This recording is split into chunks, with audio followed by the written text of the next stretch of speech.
Hello and welcome to the North Texas RPG role-playing event. I'm Vince, sitting along with Eric Tankar of Tankar's Tavern.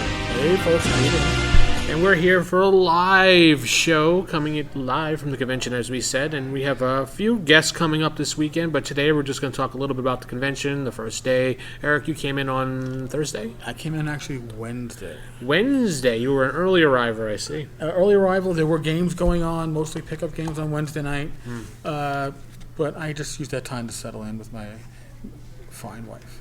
Oh, I see. And did you enjoy the rain as you came in Texas? Because it's been nonstop rain here. We were very lucky. We had an early flight from LaGuardia in Queens, New York.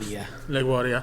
And our flight left on time, pretty much. But we were overbooked because they canceled flights the night before because of the wonderful weather here in Texas. Wow. I know. It seems like this is the year of the rain for Texas. I don't know what's going on. Listen, I was joking that the reason why the temperature in Texas has been less than that in not only New York City but the Pocono Mountains, where I was previous weekend, is because I put in a request. I see. Yeah, I didn't request a frickin' rain, but I did request cooler temperatures because the last 2 years I've been here, we've been in mid to upper 90s. I know, and poor New York Eric's skin here can't handle the Texas weather down here with us Texans. I'm not adjusted to it when I come down here in June. No, lucky this is actually pretty good. But anyway, enough about weather because this is not the weather podcast. We're talking about gaming here today. And Eric, in your hands right now, I can see you have a deck of cards, and it's Bill Webb's Dirty Tricks, it looks like. Yes. Oh, is that best of? Or no, it's Bill Webb. Is that Bill Webb's? It initially said book, but that was crossed out to make it into a deck. I see. And generally, really what this is, it looks like a deck of playing cards, but each card offers a special ability. And I talked to Bill Webb. If you don't know who Bill Webb is, it's Frog God Games. They put out stuff for Pathfinder. Right. Swords and Wizardry and 5th edition. And these cards were a result of the fact that Bill found he was killing off players' characters in his campaign probably more than he was comfortable with, but he didn't really have a way to change his style of game mastering, so he came up with this deck of cards. And during a session, before the session starts, everybody gets a randomly picked card, and that's pretty much your trump card for that game session. So if you pick a random card, in this case, Too Boldly Go Where No Man Had Gone Before, you gain clairvoyance for 2 rounds. So maybe that's something that's going to help you make a decision. So these cards, you just basically shuffle them and have the player take 1 or 2 cards, maybe? Take usually 1 card. It's probably, well, it depends on how you want to play it, too. I think if you're going old school, 1 card's enough. But if you have a really dangerous adventure you got to put your players through, and you don't mind, but you have to, here's the thing, you're going to have to, as a GM, be willing to improvise a bit to interpret what the card is going to do. I do like the shiny card, where your target stands idle for 1 round. These are, some of them can be very powerful. Wait, how does that benefit? Well, if your target stands idle for 1 round... target, I got it. Okay. Yeah, your target's not going to be able to attack you. So it should get out of free jail card type. Right. Thing. You can have a card that all damage this round is nullified for both sides. The Age of Aquarius, nice. You know? You can command 1 target to perform a legal action on their next turn. That's the Respect the Authority card. That must be an Eric card. Authority. Respect my authority! Yes. You can, for the want of a nail, your opponent's mount staggers and crashes to the ground. Now, obviously, some of these cards might not come into play in a dungeon environment or an outdoor environment, depending on what the card is. But it's a little extra flavor. It's a little extra something that your character or you as a player can play to possibly change the tide of a battle or change the tide of an encounter that's going on. Some of the one I read changes the reaction modifier. So they're not all combat situation cards. So let's just say here we're playing the game. Shuffle these up a little bit here. Nice playing cards here, as you can hear.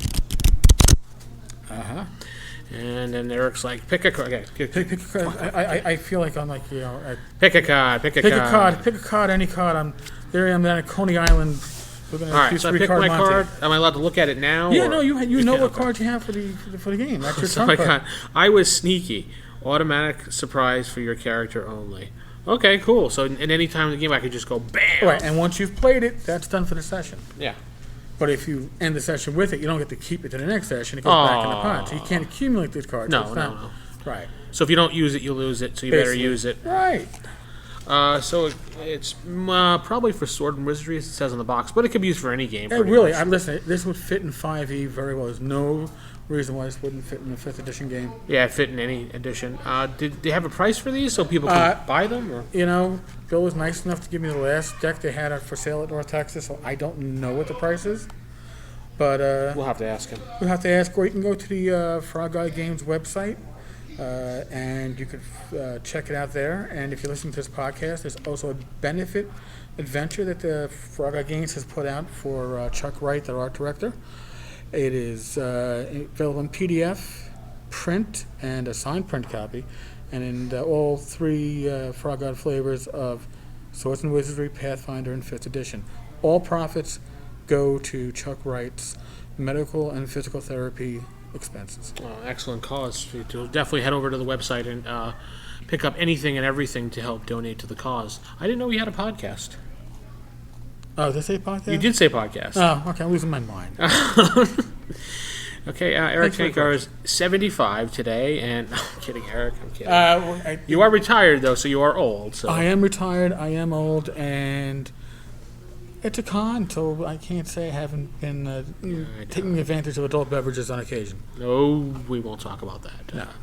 So you came in, your first game, I said you heard you were playing in a Ghostbusters game. I was playing in Tim Snyder's Ghostbusters game, and Tim runs some amazing games. He has pretty much the corner already pegged for him when it comes to games such as cartoon games. He's run Thunder the Barbarian. Oh, yeah.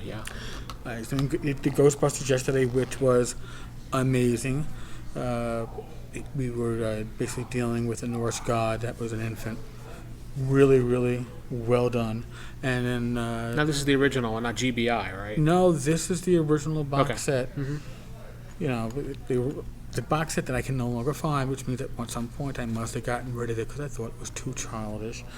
And you mean it's not in that big giant pile on the back wall going on? No, it's believe me, if it was, the only other place it could be is my basement, and God only knows.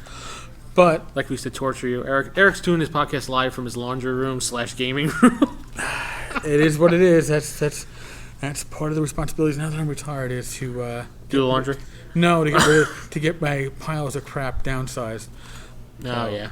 Yes, but no. Tim Snyder ran a great game. Everybody at the table had a lot of fun. I wound up playing a character named Phil Philbin, who was previously a newscaster, and of course, sounds like he carried his video camera to all the scenes and did live news shots. It was well done. Sweet. And earlier today, my wife and I, we played in Doug Kovac's DCC adventure, which was really well done and pretty much on a different plane of reality. If you've ever played in one of Doug's games, you'll know what I mean. He's an amazing GM. Doug Kovac, for those who don't know, is pretty much the primary artist for Goodman Games' line of Dungeon Crawl Classics, the RPG. Yes. So he's an awesome guy. If you ever meet him, tell him I said hello. And tomorrow, my wife and I are going to be playing in Tim Snyder's Toon game, which should be a blast. Toon, I haven't played that in probably... Last time I played it was probably about 10 years ago at a very small convention we went to, as people are starting to filter into the room now because there's a game starting at 6. Yeah, I'm getting there. Just got done before I ran here to meet you, Eric. I was playing in a Gangbusters game run by DM Glenn of Thacko's Hammer. Actually, it was pretty interesting. I never ever played that game ever. And it's a percentile game, roll below the number pretty much, and it was fun. Yeah, I played Ghostbusters back in high school. Gangbusters. Gangbusters, thank you. Put your drink down, Eric. Nothing. I haven't started yet today. But no, Gangbusters back in high school, which means it has to be back in 84 or 85 when it first came out. I think this was the box set, so I don't know if that was the first or second edition. The box set was the first. Okay. They went away from box sets later on because box sets were too expensive. But I had a blast playing it because I've never, ever played the game. I always had the game, but no one ever was like, no, I don't want to be a gangster. See, I never had it. It's one of the few early TSR games I never actually owned. I know. Oh my god. And I know tomorrow I think I'm playing in a vampire game, actually, because I was interested in I haven't played that in probably 10, 15 years, so I like Vampire. Yeah, sue me. Listen, I had the vampire stuff. I had the werewolf.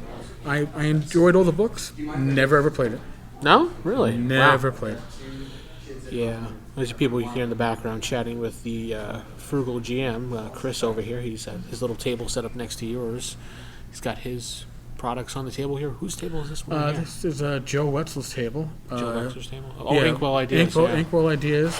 Joe is a hexographer. If you ever need a mapping program or such, you can go to his site at Inkwell Ideas. I believe that there's a free version that you can use online. I think I've seen that now. Yeah, I have the paid versions, but he has a Dungeonographer, I believe a Cityographer, and of course the original, which they do either dungeon maps, city maps, or the outdoor maps. And I've done a lot of work with them. It's a really good, really well designed mapping system. Oh, and there's obviously a free OSR standard bag right here at the table too, as well. You get your Crown Royale. God, yes. If you're at the convention hearing this, because this will go up after we're done, and you're at the convention, happen to hear this, I don't know why you listen to the show, though, if you're at the convention. If you are, thank you, but if not, come over and pick one up. And say hi to Chris, wave at him, and say hello. Hi, Chris! Yeah, if you're listening to this one, we're in Trinity 1. Trinity 1. Yes, this room was basically paid for by the backers of the tavern, whether you've shopped using my links in RPG Now or you backed the Patreon. This is the room that you basically backed, that you put out there for the community. So they paid for it. They paid for it, and I appreciate that. You guys are awesome. Is there any games going on? Are you running any games this year? Or? I'd like to do a Star Slinger game, maybe tomorrow. I got a large block of time free tomorrow, but of course I have to be there for the both auctions, the afternoon auction and the crazy, insane midnight auction. Yeah.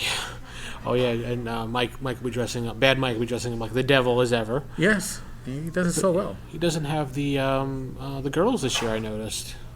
The servant girls usually come with them, don't they? I don't know. They are here. They are. I haven't seen any of them. No, I've seen two of them. So, as more and more people are filtering into the room as we speak. Yes.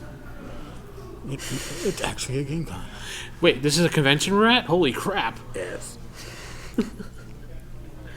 So we probably should wrap this up because they're coming in to play their game. They want to talk and chat and not sit here and whisper and look at us, even though they don't have to. But no, I know, you're definitely right. But we'll do this again tomorrow. Yeah, we're going to probably sit around and do this again tomorrow. I'm going to try to hit up DM Glenn because I know he wants to say a few things. Glenn's words of wisdom for everybody out there. And for Thakos Hammer, people that listen to. All four of them. No, I'm just kidding. No, he has quite an audience there. I'm just playing around. So we'll sign off and say goodnight to everybody. And bye. Thank you, folks.